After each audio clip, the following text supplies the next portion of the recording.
తిరుప్పావై అంటే ఏమిటి? తిరుప్పావై ఒక అద్భుత వేదాంత గ్రంథం. భగవంతుని సులభంగా అందించగలిగే సాధనా మార్గం. తిరు అంటే శ్రీ అని, పావై అంటే పాటలు లేక వ్రతం అని అర్థం. కలియుగంలో మానవ కన్యగా జన్మించి గోదాదేవిగా ప్రాఖ్యాతమైన ఆండాళ్ భగవంతుడినే తన భర్తగా భావించి ఆయన్ను చేపట్టడానికి సంకల్పించిన వ్రతమే తిరుప్పావై వ్రతం. తిరుప్పావైలో పాసురాలు ఉంటాయి. పాసురం అంటే ఛందోబద్ధంగా ఉన్న పాటలు. ఆండాళ్ అపురూప భక్తి పారవస్యాన్నే శ్రీకృష్ణ దేవరాయలు అముక్తమాల్యద అనే గ్రంథంగా అందించారు.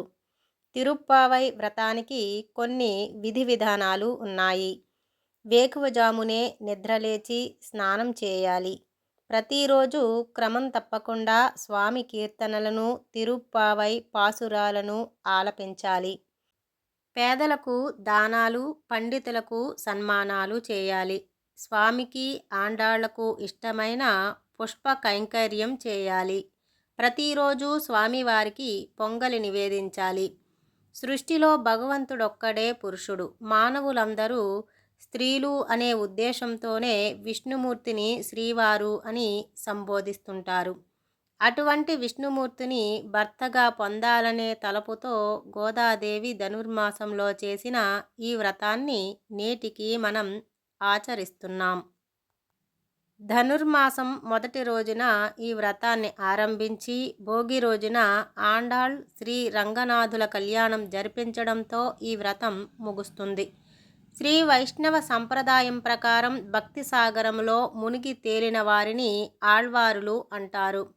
12 మంది ఆళ్వారుల్లో విష్ణు చిత్తుడు మొదటివాడు. ఆయన తన కూతురు గోదాదేవికి భక్తి సంపదలను వారసత్వంగా ఇచ్చారు. నిజానికి భూదేవియే ఆండాళ్ అని చెప్తారు. జనక మహారాజు భూమిని దున్నే సమయంలో సీతామాత దొరికింది. అలాగే శ్రీరంగనాథునికి పుష్ప కైంకర్యం కోసం విష్ణు చిత్తుల వారు తులసి తోట సాగు చేస్తుండగా ఆండాళ్ దొరికింది. భగవంతుని తప్ప ఇతరులను సేవించటానికి వినియోగం కాని తులసీవనంలో ఆండాళ్ దొరకడాన్ని గమనిస్తే సీతాదేవి, ఆండాళ్ భూదేవి అంశయే అన్న సంగతి అర్థమవుతుంది. ఆండాళ్ అసలు పేరు కోదై. కోదై అంటే మాలిక. ఆ పేరు క్రమంగా గోదాగా మారింది. ఆ గోదాదేవి రచించిన 30 పాసురాలలో ఏ ఏ అంశాలు ఉన్నాయో తెలుసుకోవాలనే ఆసక్తి అందరికీ ఉంటుంది. 30 పాసురాలలోని అంశాలు స్థూలంగా మంచిని ప్రబోధిస్తాయి. మంచి అలవాట్లతో జీవించమని, తోటి వారికి సహాయపడమని, భగవంతుని తప్పనిసరిగా ఆరాధించమని ఈ ప్రబోధాలు సూచిస్తాయి. ప్రతి పాసురంలోనూ ఇలాంటి సదాచరణే ఉంటుంది.